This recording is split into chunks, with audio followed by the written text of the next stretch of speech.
Bonjour à tous et bienvenue sur ce nouvel épisode, le numéro 2 de notre sortie de photos de rue. Il y a quelques jours, on s'est retrouvé avec David Ken dans Paris. On a parlé de street photographie, de son univers, de qui est David. Et aujourd'hui, on va aller un petit peu plus loin. On se retrouve dans le studio de David pour parler édition et surtout comment David édite ses photos avec la Nik Collection et plus précisément Nik Silver FX de DxO. Vous découvrirez ses trucs et astuces pour créer des rendus noirs et blancs de toute beauté et les petits secrets de la signature de David. Allez, je vous retiens pas plus longtemps, c'est parti, suivez-moi. Allez, venez. Allez, bienvenue au studio.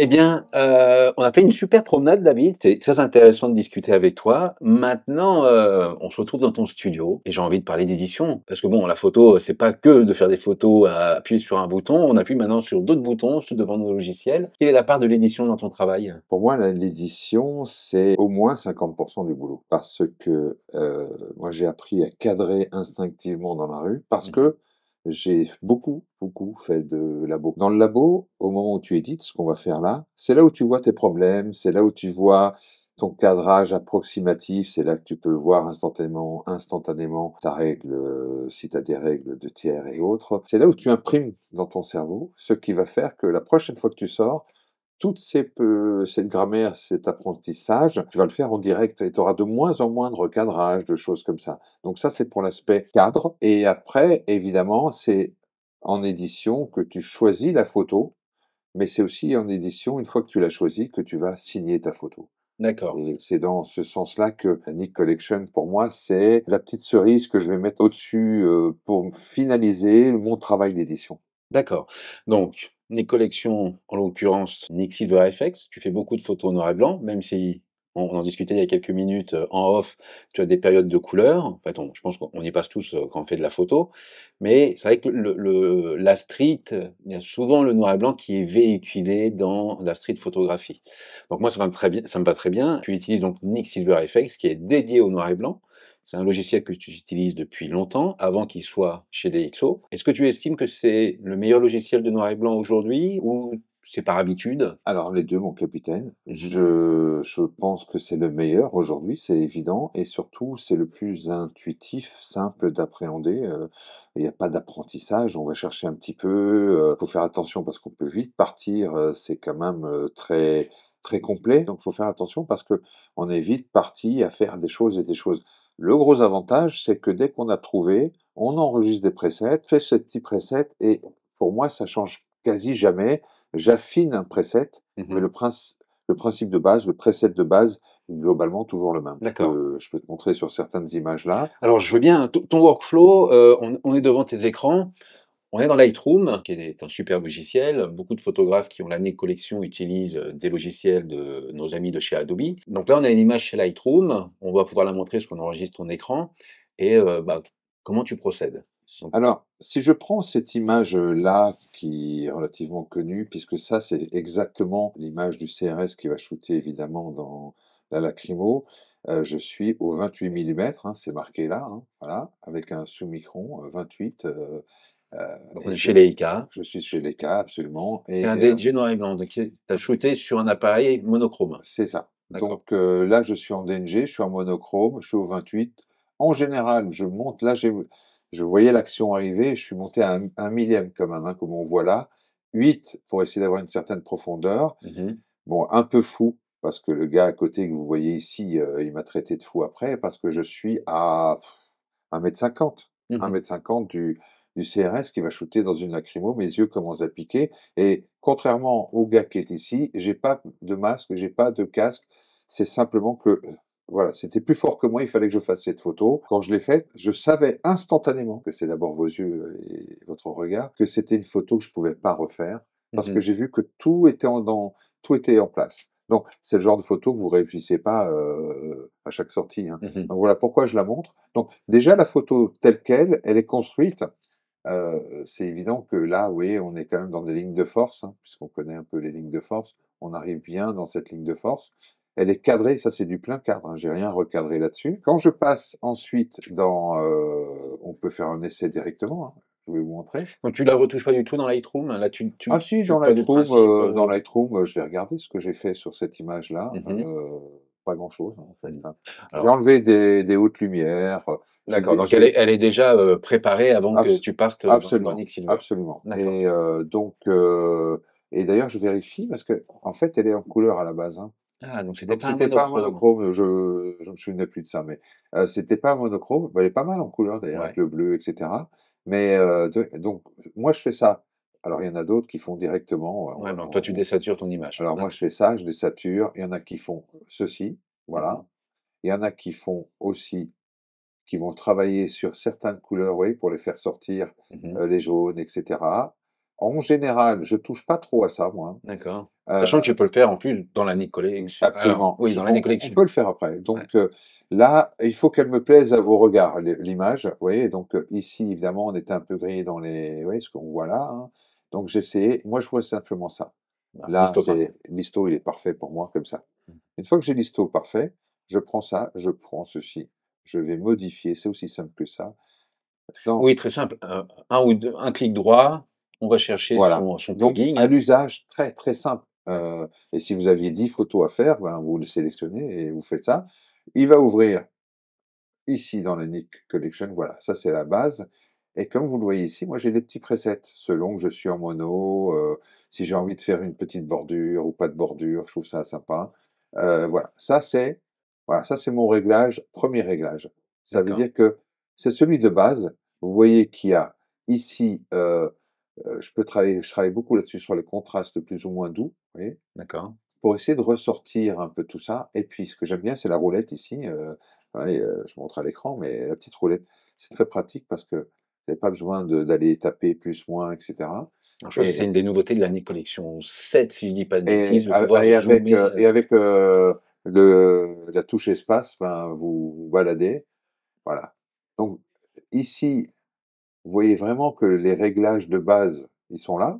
mmh. Et je peux jouer sur, ou amplifier mes noirs ou pas, vous voyez? Donc, là, ça c'est le côté général. Et puis D'accord. ensuite, évidemment, il y a les petits réglages locaux où je peux aller mettre une petite bullette, bon là, c'est pas le cas, mais sur la tête de quelqu'un ou autre pour faire Voilà, ressortir, les réglages logos pour expliquer aux personnes qui connaissent pas forcément la Nick Collection, ça va permettre d'ajuster une partie bien spécifique de son image avec des précision, petits masques. des petits masques, voilà, c'est des Voilà. masques qu'on rajoute dessus. C'est, ce que je faisais, dans un labo argentique avant avec, mes petits ronds et mes petits, fils de fer où je faisais Il y a un peu du un Dodge and Burn. voilà, et je faisais ça, voilà, c'est tout ce que je fais, en fait. Donc ici, cette image-là, comme vous la voyez là, globalement, ben, elle est, oui, j'ai un peu baissé mes clairs ici dans, Alors là, globalement, c'est très intéressant ce que tu dis parce que tu es quand même arrivé à ce résultat, final qui est magnifique, en ayant apporté des réglages et je t'ai vu cliquer sur la gauche, en fait, tu as des presets ici. enregistrés. Voilà, donc si je travaille au Rolleiflex, par expérience, je suis plutôt là. D'accord, Donc j'ai mon Rolleiflex, voilà, ça donnerait ça. d'accord. En fonction Pourquoi? du matériel avec lequel Pourquoi? tu Parce que le shootes. négatif scanné du Rolleiflex, ça convient à ce réglage-là. D'accord, Si je suis mon premier tri-X, c'est celui-là. Le d'accord, deuxième tri-X, c'est celui-là, un petit peu plus clair, d'accord, un peu plus bouché selon, ici, c'est simplement parce que, c'est pour les expos un peu plates. d'accord. Et ici, c'est, pour sortir les détails, vous voyez les petits Ouais. détails qui sont là? Quand tu as zoomé dans l'image, j'ai remarqué quelque chose de très intéressant, c'est qu'il y a du grain. Ah bah, le grain, voilà, Et est-ce que ça fait partie de la signature David Ken? Parce qu'on reconnaît, il y a des photos sans savoir forcément qui on regarde, de temps en temps, je dis: «Tiens, ça, c'est un style que je connais» et effectivement, on reconnaît alors, vraiment la patte d'un photographe. je dirais pas la pâte, c'est une succession de petites choses qu'on met l'une au-dessus de l'autre. D'accord, Il y a le sujet que tu fais, l'instant, toujours cet instant que je cherche, que je peux pas refaire. Là, c'est flagrant évidemment, hein, vous faites la photo, il y a un shoot, hein, de ça. Il y a pas 10 shoots, c'est pas une rafale, c'est un shoot. Donc un shoot, derrière vous vous sauvez très vite parce que ça pique et parce que c'est dangereux et parce que les autres, vous êtes en train de vous dire: «Tout ça pour une photo, tu es un peu con», mmh, mais c'est un instinct, c'est comme ça. Et derrière, Ça en valait c'est la peine quand même. donc bien sûr, à la fin, bien Ouais. sûr, mais enfin, j'aurais pu recevoir un pavé sur la tronche. Donc, Ouais. ce que je veux dire par là, c'est que là, vous avez votre photo, la plaque, comme j'appelle ça. Maintenant, qu'est-ce que vous allez en faire? Et si moi, j'adore le Tri-X, j'ai toujours travaillé en Tri-X et évidemment, le numérique me rendait pas ce Tri-X. La D'accord. Nick Collection me permet ce Tri-X, comme pourrait me si j'aime bien une péloche Ilford, ben, je retrouve Ilford. J'ai tellement de choix dans la Nick Collection. Moi, c'est la Tri-X et je reste là-dessus. Je suis très mono, donc mon petite cerise que je rajoute, elle est là. Et puis c'est très simple, regardez ici en bas. Soit j'ai fait un réglage, je vais l'enregistrer, mais moi j'ai mon réglage de base. Donc je fais appliquer et instantanément, on va le voir, ça va enregistrer un TIFF directement sur mon Lightroom et on va regarder les deux ensemble. Voilà. Donc là, j'en ai un, là, j'en ai deux. Et si je fais ça, je ne sais pas si ça va se voir. Voilà. Là, vous voyez bien le DNG de base et le DNG à l'arrivée. Qui est Vous plus voyez? graphique. Et là, vous voyez, j'ai ressorti Il y a plus de détails, il y a du détail, il y a un peu de texture dans le ouais. pavé, il y a ce côté ombre-lumière. Tu me parlais de couleur noir et blanc. Alors, moi, je conseille à tout le monde, c'est un tips, mais ça, je pense en contraste. Donc, je mets toujours mon écran, même si je shoote en couleur, en noir et blanc. Ouais. Parce Alors que ça, c'est on peut spécifique pas, aux appareils modernes, hein. Sur les réflexes, on pouvait pas le faire à moins d'être en bien live sûr, view. bien sûr, bien C'est un sûr. peu compliqué. Donc, dans tout ce qui est aujourd'hui, on peut rester en couleur, mais on peut Voilà, aussi mettre l'écran en noir et blanc. tout à fait. Et par contre, on aura son image, c'est important, je pense aussi de le préciser, c'est que l'écran est en noir et blanc, mais la photo est enregistrée en couleur. Donc c'est vrai, Parce que c'est vous enregistrez, je vous donne un conseil, DNG. ENG, RAW, CR2, enfin ce que vous voulez, mais du RAW, un négatif numérique. Si vous voulez, vous pouvez toujours faire sur la deuxième carte si vous avez la possibilité un petit JPEG, hein, mais euh, moi je le fais pas, c'est que du RAW, et du RAW je peux tout faire. Et une chose importante pour ceux qui écoutent, c'est que le RAW c'est en 2025. Si cette photo elle est géniale en 2025, et qu'on est en 2030, moi je réouvre maintenant des photos faites il y a 10 ans, avec un RAW il y a 10 ans, je l'améliore avec la technique RAW d'aujourd'hui. Ouais, Et ça, c'est important. Vous ouais, pouvez aller rechercher vos images et vous dire, à l'époque, Camera Raw et autres n'existaient pas à ce niveau-là. ouais, Et vous allez chercher dans vos archives, vous allez encore sortir du mieux. Donc, exactement. alors que si c'était du JPEG, c'est déjà destructeur, au revoir, il n'y a plus Ouais. personne. Et du coup, ça me fait penser à quelque chose qui est intéressant, c'est que tu as parlé de la création du fichier TIFF. Donc le TIFF, quand on est dans Lightroom ou d'autres logiciels comme DxO Photolab, en fait, au moment où on demande à notre logiciel mère d'exporter vers la Nick Collection, c'est ce logiciel qui va créer un TIFF et qui part dans la Nick Collection. Et C'est ça. l'avantage du TIFF, c'est qu'il est non destructif avec la Absolument, Nick Collection, absolument. et donc du coup, on peut enregistrer et à tout moment, on peut revenir dessus, au lieu de recréer un dossier et de faire ça perpétuellement, parce que le TIFF, c'est relativement gros comme Mm. fichier. Alors avec les ordinateurs d'aujourd'hui et les disques durs, on arrive à le gérer. Mais voilà, le TIFF non destructif nous permet, voilà, de revenir sans arrêt sur son image, Ah. la peaufiner, de La preuve, c'est que si vous prenez ce TIFF-là et que vous allez dans votre Finder, un petit TIFF, l'air de rien, à 285 mais 285 mégas. voilà, au bout de 5 Donc, images, on a fait le giga. c'est pas mal quand même. Ouais. Donc là, vous avez un document. Si vous allez dans la bibliothèque ici, vous allez voir, hein. Regardez, à la base, il est là. Euh, vous avez de la def, hein. Mmh. Elle est là, vous voyez. Donc, 8000 par, c'est ça. Je suis parti d'un 60 millions de pixels Ouais, quand même. Donc, c'est de la 8K en et vous voyez qu'à définition. l'arrivée, c'est le même. Il n'y a pas Ouais. de recadrage par rapport à Mmh. l'original. Donc c'est un cadrage, ce que j'appelle les cadrages instinctifs. Mmh. Il y a des grands photographes qui avaient ça. Ça s'exerce, hein, c'est votre œil. Instantanément, pourquoi, comment, je ne sais pas. Le cadrage est 9 fois sur 10 le cadrage définitif. Mmh. On dit que Cartier-Bresson ne recadrait jamais, mais c'est faux, hein. J'ai vu ses planches contact, mais à 90%, il ne recadrait pas, quoi, Mmh. parce que pour lui, la photo était faite. Donc, nous, aujourd'hui, d'abord, on est largement au-dessus de ce qui existait en argentique, puisqu'on est à des 60 millions de pixels dans un appareil que ce soit un Sony, que ce soit un Leica ou autre, 60 millions de pixels. Il faut bien que les gens se rendent compte qu'à partir de 12 millions de pixels, on était à l'équivalent scientifiquement, De la l'équivalence de pellicule la pellicule. Donc, on est 5 fois plus définie. défini dans Mmh. l'absolu. Donc, quand vous passez par un Nick Collection, vous pouvez légèrement dégrader en mettant du grain, on va appeler ça dégradé. Vous mettez une petite couche au-dessus qui est ce grain. Ce grain qui c'est comme quand vous faites de la vidéo 4K, 8K, c'est de la vidéo, c'est très arraché et si vous mettez un petit filtre, devant, vous avez ce sentiment de cinéma. Mmh. Dans la Nick Collection, ma photo redevient organique. D'accord, Voilà, c'est pour moi, c'est exactement ce que m'apporte la Nick Collection. Il y a le petit supplément d'âme, le côté organique à mes photos. d'accord, et ça fait partie de la signature. Absolument. OK. Est-ce que pour terminer, un petit peu, cette découverte de ton travail après la promenade, tu pourrais nous montrer quelques photos que tu aimes beaucoup, dans ton travail, nous expliquer, brièvement, peut-être le contexte et puis, je pense qu'on terminera sur ce OK. Alors je vous parlais de ça, c'est des images, vraiment à la sauvette. C'est ce que je cherche, c'est cette expression-là de surprise, cette personne ne sait pas que je la photographie, c'est la surprise totale en passant. mmh C'est ça que j'aime, c'est comme cette image-là. Cette image-là qui était en couleur, hein, vous la voyez en couleur, c'est un Ricoh GR3 avec un petit flash, j'en ai fait une vidéo sur ma chaîne YouTube.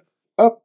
Et voilà ce que ça donne ensuite. J'ai pas fait poser ces 3 personnes qui se lèchent les doigts et c'est ce petit moment-là que j'aime beaucoup. et puis en Le plus, les 3 personnes en même temps te Voilà, regardent et c'est vrai que c'est là, assez magique. c'est, parce que le flash évidemment, on pouvait Ouais. pas dire, «J'ai pas flashé», hein, elle vous a vu. Ici, c'est pareil, c'est, oui, la différence entre à la base, c'est déjà une photo pas trop mal, Mmh.